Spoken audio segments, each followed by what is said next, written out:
I mean, I manifest, I see things.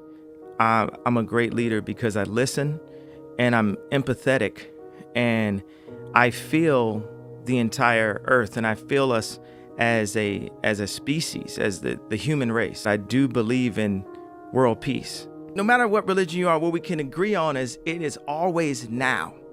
But now is the shortest moment of our life. It's gone in an instant. The longest moments of our life are our memories and our imaginations.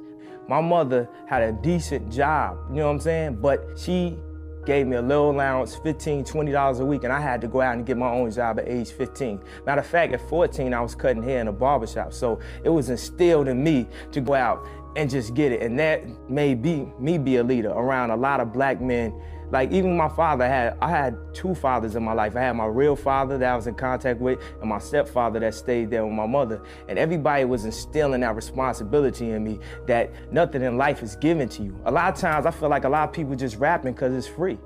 Like I'm gonna use everything that everybody says that I can't do and I'm gonna flip it to the positive. Like I look at everything as a glass half full and half empty. And I feel like 10% of life is what happens to you, 90% is how you react to it. I'm gonna take this opportunity. Like I got some songs, I got some stuff in my heart that the world need to hear. Positive affirmation. Everyone agrees that we are energy, right? Carbon. Yeah. And we have electricity. Everyone knows we have electric currents flowing through our body. Our brain moves at 30 hertz at a time of crisis. When it's in alpha, we're 10 to 12 hertz. When we go to delta, which is sleep mode, we're about 4 hertz and stuff.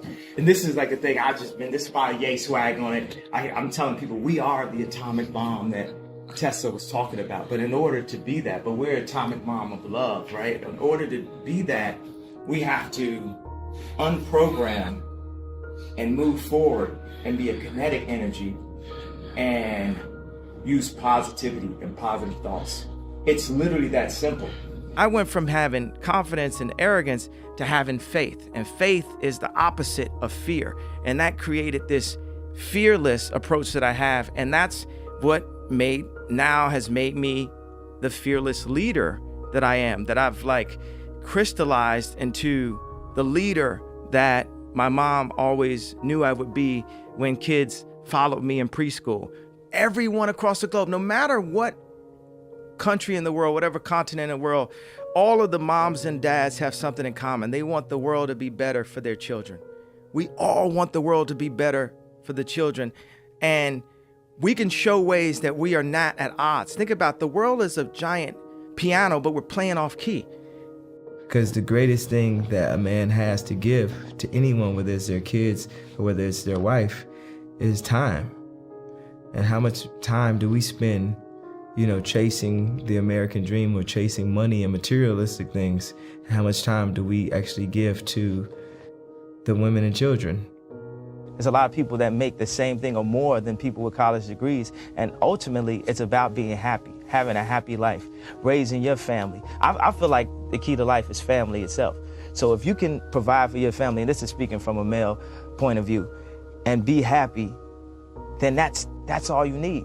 It's not about that college degree that everybody says that you're supposed to have. There's so many people with college degrees that are not happy with their life. If you have a dream and you're good enough, because sometimes it's a difference between a dream and just being delusional. Don't just drop out of school. Like I was already making money in the music industry. I had a platinum plaque before I dropped out of school. Right. And I had a deal on the table with Columbia, with Sony. Anything in life that you put your mind to, you can do. The world is your oyster. That's all I tell people. And I really have a grasp of that being that I nearly died. It's this and it's heaven. While you're on earth, especially if you're not incarcerated, you got to take advantage of this. And that doesn't mean for everybody to be a rapper, for everybody to be a producer. Do what you do to the fullest and live your life and just be happy. I'm ready to go in. It's one of those jumping in the deep end things. Like if you knew how, difficult certain things were, you might not jump in to be able to receive how rewarding they are on the other end. If you had the opportunity to play this game of life, you need to appreciate every moment. A lot of people don't appreciate their moment until it's past. we have to understand that we're not each other's enemy. We have to stop discriminating against each other due to class and due to race and due to location or financial, position. We have to say, wow, that is the best version. Let's use it. Let's bring it to light. Let's move forward. Let's push forward as a civilization. Because we're so jacked up on our own egos and so misguided by mainstream, marketing, we don't know what the is real. We'd be apt to get into a fight this quick for the dumbest reason.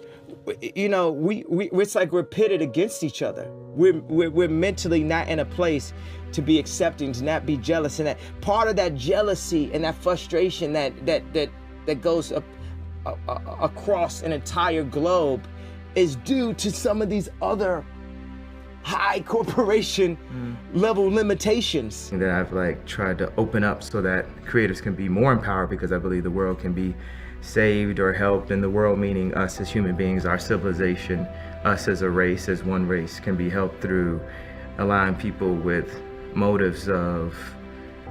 positive motives and who see more colors than just green to help be at least a part of the conversation and be heard and listened to. The whole point, not being heard, be heard and listened to. I kind of like pain. I like the challenge. I like making things harder for myself, because if you can beat the game on the hardest mode possible, then you'll be the best of all time. My life is philanthropy. When I wake up, it's philanthropy. Everything I'm doing is thinking, how can I help others? So if you think about the things I've got the most backlash for it, I was actually trying to help others, maybe in the wrong way, maybe the wrong time, maybe this, blah, blah, but really trying to fight for what I could see or what I thought was the truth. Bravery is not not having fear, it's overcoming the fear. So I feel like I'm a bit similar to Braveheart of creativity. I want to teach the creatives to fight for their ideas, because so many times creatives are, you picture them being in the back of the corner, somebody snatching their sketch out and kicking it down or something, or you got this perception of the creatives. And San Fran is one of the great places to express how creative, or you got this perception of the creatives. And San Fran is one of the great places to express how creativity could then become the center of the world. Rap is just a chamber of my thoughts. It's something that I really wanted to express as a modern day, poet. Because, if I had lived in a past lifetime, maybe I would have been a playwright or something. But in this lifetime, to be the most relevant is to be a rock star. Right. You know what I'm saying? And you can express, at the highest level there. And for me, I came from, art school and everything. I would, draw out all these ideas and all these concepts. And the more and more I get to create, the younger and younger and younger I feel. So, when I did Glow in the Dark, I felt young. I felt like I was 5 years old.